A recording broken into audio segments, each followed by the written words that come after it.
Film की शुरुआत एक महिला के परिचय से होती है। वह अपने बेटे को गले लगाकर दिलासा दे रही थी कि यह सिर्फ एक बुरा सपना है। इस महिला का नाम जेस है। वह अपने बेटे को आश्वस्त करती है, चिंता मत करो, मैं तुम्हारे साथ हूं। अगले दिन जेस कहीं जाने के लिए तैयार हो रही थी। जब वह अपने घर के बाहर बगीचे में कपड़े लेने गई तो उसे अपने बेटे का टूटा हुआ खिलौना मिला। अंदर उसका बेटा ड्राइंग कर रहा था। तभी उसके रंग जमीन पर गिर गए। जेस सफाई कर रही थी, तभी दरवाजे की घंटी बजी। जब वह बाहर देखने गई तो वहां कोई नहीं था। अब जेस वापस आई और अपना सामान पैक करने लगी। उसने अपने बेटे को भी साथ चलने के लिए बुलाया। हालांकि उसका बेटा उसके साथ नहीं जाना चाहता था। उसका बेटा उसके साथ जाने के लिए तैयार नहीं था, इसलिए वह अपने बेटे को घर पर छोड़कर अकेले बाहर चली गई। जब जेस अपने दोस्त के पास पहुंची तो उसने पूछा, तुम इतनी चिंतित क्यों हो? जेस ने कहा, मैं चिंतित नहीं हूं, बस थकी हुई हूं और कुछ नहीं। उसका दोस्त उसे अपने अन्य दोस्तों से भी मिलवाता है। जिस नाव में उन्होंने अपनी छुट्टियां बिताने का प्लान बनाया था उसका नाम ट्रायंगल था। जेस के साथ और भी कई दोस्त उस नाव में थे। जहाज पर चढ़ने के बाद जेस सोने चली गई। वहां उसे एक सपना आता है जिसमें वह खुद को एक समुद्र तट पर पाती है। इसी बीच वह डर के मारे जाग जाती है। उसी समय उसका दोस्त उसके पास आता है और पूछता है, क्या हुआ? वह जवाब देती है, शायद मैंने कोई बुरा सपना देखा है और कुछ नहीं। दूसरी तरफ हम जेस के दोस्त ग्रेग को देखते हैं। उसका दोस्त उसके पास आता है और पूछता है कि क्या जेस अपने बेटे को साथ लाने वाली थी, तो फिर वह उसे इन छुट्टियों में साथ क्यों नहीं लाई?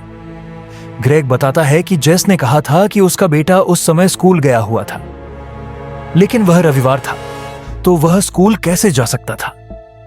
ग्रेग अपने दोस्त से कहता है, तुम्हें इससे क्या मतलब, अपने काम पर ध्यान दो। कुछ समय बाद एक बड़ा तूफान उनके जहाज की ओर बढ़ने वाला था। ग्रेग दूसरी नाव से संपर्क करने की कोशिश कर रहा था ताकि कोई मदद मिल सके। इसी बीच उसे रेडियो पर एक लड़की की आवाज सुनाई देती है। वह कह रही थी, वह हमें मार डालेगा और बचा लेगा। इसके बाद वह कॉल काट देती है और वहां एक बड़ा तूफान आ जाता है। वे अपने जहाज को बचाने की कोशिश करते हैं, लेकिन वह तूफान में डूब जाता है। सभी ने लाइफ जैकेट पहन रखी थी, जिससे वे सभी बच निकलते हैं। अब वे सभी अपने डूबे हुए जहाज पर सवार हो जाते हैं, लेकिन उनके दोस्तों में से एक गायब हो गया और किसी ने उसे नहीं देखा। इसी बीच वे दूर से एक विशाल जहाज को अपनी ओर आते हुए देखते हैं। वे मदद के लिए हाथ हिलाते हैं, लेकिन चुपचाप उस जहाज पर चढ़ जाते हैं। लेकिन वहां कोई नहीं दिखता। पूरा जहाज खाली था। जेस जहाज को देखते हुए ग्रेग से कहती है, ऐसा लगता है जैसे मैं पहले भी यहां आ चुकी हूं। जेस के अन्य दोस्त वहां एक तस्वीर देखते हैं। इस तस्वीर में उसी जहाज की तस्वीर बनी हुई थी। इसके साथ ही एक राजा की तस्वीर भी थी। इसके नीचे लिखा था कि राजा ने मृत्यु के देवता से अपना जीवन वापस ले लिया था। उसे विश्वास था कि वह हमेशा पृथ्वी पर जीवित रहेगा और अमरता चाहता था। मृत्यु के देवता ने उसे आदेश दिया था कि वह एक बड़े पहाड़ से एक विशाल पत्थर ले जाए। अगर तुम ऐसा करोगे तो तुम सदा अमर रहोगे। तुम इस पृथ्वी पर हमेशा जीवित रह सकोगे। जब उस राजा ने पहाड़ से पत्थर लिया तो वह पत्थर बार बार गिरने लगा। यह तब तक चलता रहेगा जब तक राजा अपनी गलती नहीं समझ लेता। वे सभी एक साथ यह इतिहास पढ़ रहे थे। तभी उन्हें वहां कुछ खटखटाने की आवाज सुनाई देती है।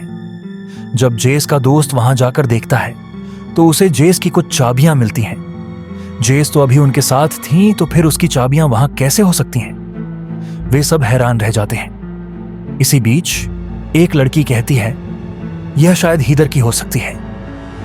वह उसी युवती की बात कर रही थी जो जहाज डूबते समय गायब हो गई थी। अब जब उन्हें विश्वास हो गया कि वह लड़की हीदर हो सकती है, तो वे उसे एक कमरे में खोजने जाते हैं। जैसे ही वे कमरे में प्रवेश करते हैं, वे हैरान रह जाते हैं यह देखकर। वहां कई चीजें अस्त व्यस्त पड़ी थीं। ऐसा लग रहा था कि हाल ही में किसी ने इन्हें यहां रखा है। जब जेस के दोस्त ने समय के बारे में पूछा तो जेस की घड़ी 8:30 पर रुकी हुई थी। वहीं उसके दोस्त ग्रेग की घड़ी 11:30 पर रुकी थी। इसी बीच जेस को अचानक कुछ अजीब सा महसूस होता है। वह अंदर देखने जाती है जबकि उनके दो दोस्त अभी भी कमरे में थे। ग्रेग और जेस आपस में बात कर रहे थे, तभी उन्हें एक कमरे से अजीब सी आवाज सुनाई देती है। वे उस कमरे को जांचने के लिए जाते हैं। उन्हें शीशे पर खून से लिखा एक संदेश मिलता है, गो टू थिएटर। वे थिएटर के अंदर देखने जाते हैं। जेस अपने दोस्त ग्रेग को रोकने की कोशिश करती है। वह उसे मना करती है कि वहां जाना खतरनाक हो सकता है, लेकिन उसका दोस्त उसकी बात नहीं मानता और थिएटर के अंदर चला जाता है। जेस इस बीच कमरे में वापस लौटती है जहां उन्होंने ताजा खाना देखा था, लेकिन जब जेस लौटती है तो वह यह देखकर चौंक जाती है कि वह ताजा खाना सड़ चुका था। इसके अलावा उसके वे दो दोस्त जो उस कमरे में रुके थे वहां मौजूद नहीं थे। उसे लगता है कि वे शायद बाहर चले गए होंगे। इसी दौरान जेस का एक दोस्त वहां आता है जो पूरा खून से लथपथ था। वह जेस पर हमला करता है और जेस खुद को बचाने के लिए उस पर पलटवार करती है। लड़ाई के दौरान उसका दोस्त मारा जाता है और तभी एक गोली चलने की आवाज आती है। जेस सीधे थिएटर की तरफ भागती है। जब वह जांच करती है तो उसे पता चलता है कि उसका दोस्त ग्रेग भी गोली लगने से मर चुका था। उसका एक दोस्त जोर जोर से रो रहा था और जेस से कहता है, क्या तुम्हें पता है ग्रेग मरने से पहले क्या कह रहा था? उसने कहा कि जेस ने मुझे मारा, जबकि जेस दावा करती है, मैंने कुछ नहीं किया, मैं ग्रेग को क्यों मारूंगी? जेस चौंक कर कहती है।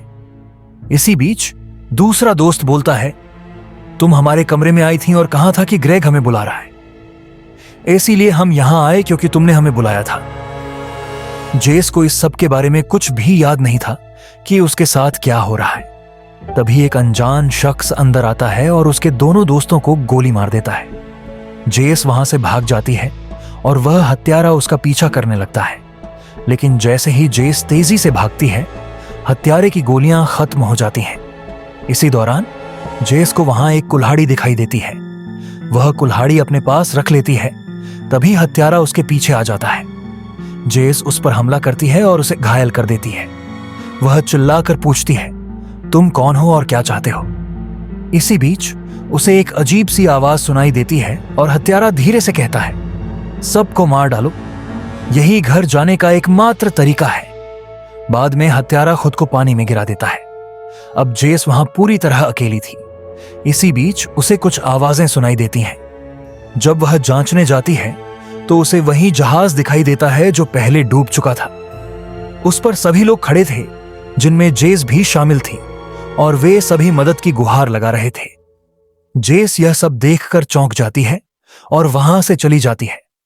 अब यह स्पष्ट हो जाता है कि जेस शायद टाइम लूप में फंस चुकी है। उसके सभी दोस्त फिर से जहाज पर चढ़ चुके थे। जेस भी उसी जहाज पर चढ़ जाती है और चुपचाप सब कुछ देख रही थी। अब वही सब कुछ दोबारा होने लगता है जो पहले हो चुका था। जो कुछ भी उसके दोस्तों के साथ हुआ था, असली जेस वही सब छिप कर देख रही थी। यह सब देखकर वह पूरी तरह स्तब्ध रह जाती है। क्या सच में यही सब मेरे साथ हो रहा है? उसकी चाबी घबराहट में जमीन पर गिर जाती है और वह भागकर एक दूसरे कमरे में चली जाती है। जब जेस वहां पहुंचती है तो वह असली जेस को देखती है और समझती है कि वहां कोई और भी मौजूद है। उसका दोस्त उसका पीछा करता है। वह जेस पर हमला करता है और असली जेस से टकरा जाता है। असली जेस उसे सब कुछ समझाने की कोशिश करती है, लेकिन कोई भी उसकी बात पर ध्यान नहीं देता। इसी बीच जेस उसे खींच लेती है।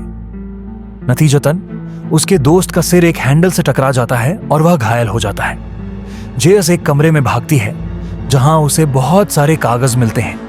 इन कागजों पर लिखा था, जब वे जहाज पर होंगे तो सबको मार दो। जब जेस इस लाइन को फिर से लिखती है तो उसे वहां अपने ही कई लॉकेट्स दिखाई देते हैं। यह देखकर जेस को एहसास होता है कि वह टाइम लूप में फंस चुकी है। असली जेस फैसला करती है कि वह किसी भी तरह इस टाइम लूप से बाहर निकलेगी ताकि वह अपने बेटे से मिल सके। जेस एक बंदूक उठाती है और सभी को मारने के लिए निकलती है, लेकिन तभी उसका दोस्त उसके सामने आ जाता है। वह घायल हो जाता है, लेकिन जेस उसे गोली नहीं मार पाती। वह अपनी डुप्लीकेट जेस को देखती है जो उसके दोस्तों के साथ थी और तुरंत छिप जाती है। जेस ने उस दूसरी जेस को मारने की कोशिश की और इसी वजह से उसका दोस्त वहीं मारा गया। बाद में हमें ग्रेग दिखता है जो पहले ही मारा जा चुका था और असली जेस उसके सामने आती है। इसका मतलब था कि जेस ने ही अपने दोस्त ग्रेग को मारा था। ग्रेग के साथ मौजूद जेस के 2 दोस्त, पुरानी जेस उनके पास जाती है और उन्हें अपने साथ ले जाती है।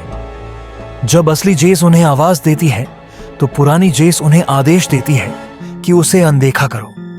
वह दोनों को एक कमरे में ले जाती है और वहां चाकू से वार करके उन्हें मार देती है, जिसमें जेस का एक पुरुष दोस्त मारा जाता है।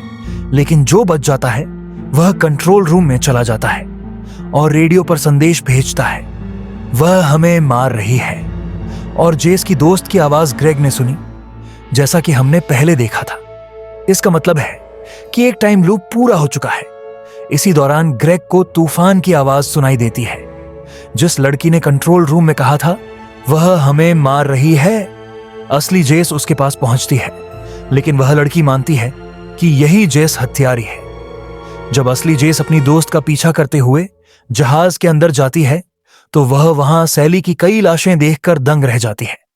वह यह देखकर हैरान रह जाती है कि आखिर उसके आसपास क्या हो रहा है। यह सब इसलिए हो रहा था क्योंकि उसने लूप को तोड़ने की कोशिश की थी। पुरानी जेस ने भी इस पैटर्न को तोड़ने की कोशिश की थी।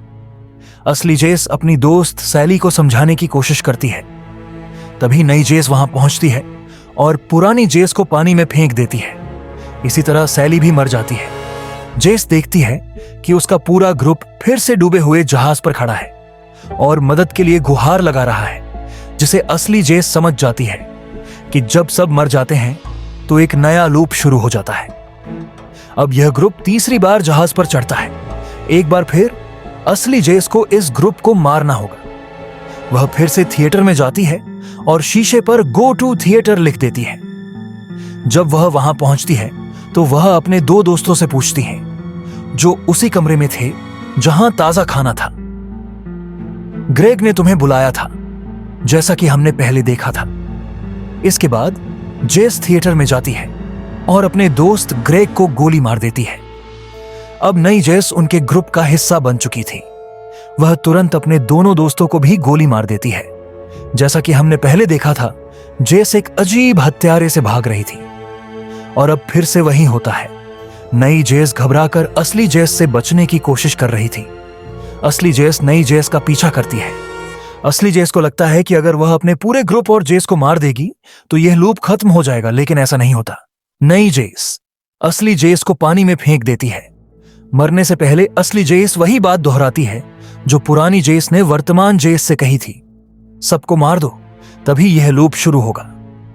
कुछ समय बाद हम असली जेस को समुद्र तट पर देखते हैं। यह वही समुद्र तट था जो हमने फिल्म की शुरुआत में देखा था। जेस ने ट्रायंगल जहाज पर सोते समय यह सपना देखा था। वह अपने घर पहुंचती है और वहां उसे एक और जेस दिखाई देती है जो अपने बेटे को डांट रही थी क्योंकि उसने अपना खिलौना बगीचे में छोड़ दिया था। उसका बेटा उसे खिड़की से अंदर झांकते हुए देख लेता है। इस दौरान उसके रंग जमीन पर गिर जाते हैं। इस पर घर में मौजूद जेस अपने बेटे को बुरी तरह पीटती है। इसी बीच बाहर खड़ी जेस यह सब देख लेती है और दरवाजे की घंटी बजाती है। जैसे ही पुरानी जेस दरवाजा खोलने जाती है, नई जेस घर के अंदर घुस जाती है। अंदर पहुंचने के बाद असली जेस पुरानी जेस को मार देती है। उसका बेटा यह सब अपनी आंखों से देखता है, जो कि हमने फिल्म की शुरुआत में भी देखा था। वह अपने बेटे को गले लगाती है और कहती है, यह सिर्फ एक बुरा सपना था। इसके बाद असली जेस पुरानी जेस की लाश को एक बैग में रखती है और उसे अपनी कार में डाल देती है। फिर वह अपने बेटे के साथ कार में सफर कर रही होती है। तभी एक ईगल उसकी कार के सामने आकर टकरा जाता है और मर जाता है। जब जेस उसे दफनाने जाती है तो वहां पहले से ही कई ईगल्स की लाशें पड़ी होती हैं। इससे यह साफ होता है कि इस जेस के आने से पहले भी वहां कई ईगल्स मौजूद थे। अचानक जेस बहुत भ्रमित हो जाती है और आगे बढ़ती रहती है। उसका बेटा उसकी कार पर खून देखकर परेशान हो जाता है। इसी बीच जेस का ध्यान भटकता है और उसकी कार एक ट्रक से टकरा जाती है। उनका एक भयानक एक्सीडेंट हो जाता है। हालांकि जेस और उसका बेटा मर चुके थे, लेकिन मरने वाली जेस असली नहीं थी। असली जेस बच निकलती है और एक टैक्सी ड्राइवर उसके पास आता है। वह पूछता है आप ठीक हैं? और जेस जवाब देती है, हाँ मैं ठीक हूं। टैक्सी में बैठने के बाद असली जेस उसी जगह जाती है जहां से वह ट्रायंगल जहाज पर बैठने वाली थी, ताकि अपने बेटे को वापस लाने के लिए यह लूप दोबारा शुरू कर सके। टैक्सी ड्राइवर कहता है, मैम मैंने अपना मीटर बंद कर दिया है, क्या आप वापस लौटेंगी? और जेस जवाब देती है, हाँ मैं फिर से वापस आऊंगी। जैसे ही वह जहाज के पास पहुंचती है, वह अपने उन्हीं दोस्तों को फिर से देखती है। वह पूछता है, क्या तुम अपने बेटे को साथ लाई हो? जेस कहती है, वह स्कूल गया है। ग्रेग भी वहां आता है और यह वही सीन होता है जो हमने फिल्म की शुरुआत में देखा था। जेस फिर से इस समय को रीस्टार्ट कर रही थी। वह अपने बेटे को वापस लाने के लिए टाइम लूप दोबारा शुरू कर रही थी। जस फिर से उसी जहाज पर सवार होती है जहां उसका पूरा ग्रुप था। अब जेस का टाइम लूप शायद हमेशा चलता रहेगा। कोई यह नहीं जानता कि वह इस ट्रायंगल से कब निकलेगी। असल में इस कहानी का सच यह था कि जेस अपने बेटे के साथ अच्छा व्यवहार नहीं करती थी। मृत्यु के देवता ने उसे सबक सिखाने के लिए इस टाइम लूप में डाल दिया, जैसा कि उन्होंने जहाज पर मृत्यु के देवता के बारे में पढ़ा था। और इस टाइम लूप से निकलने का इकलौता तरीका यह था कि जेस अपनी गलती को समझे। लेकिन अंत में यह असली जेस अपनी गलती छुपाने के लिए बार बार दूसरी जेस को मारती रहती है। और उसने अपने बेटे के साथ भागने की भी कोशिश की, लेकिन जेस ने कभी अपनी गलती नहीं मानी और इसी कारण यह सब उसके साथ बार बार हो रहा था। जैसा कि हमने देखा, वह बार बार टाइम लूप में फंस जाती है और असल में टैक्सी ड्राइवर ही मृत्यु का देवता था, जो बार बार उसे उसी जहाज पर वापस छोड़ देता था। यहीं पर फिल्म का अंत हो जाता है।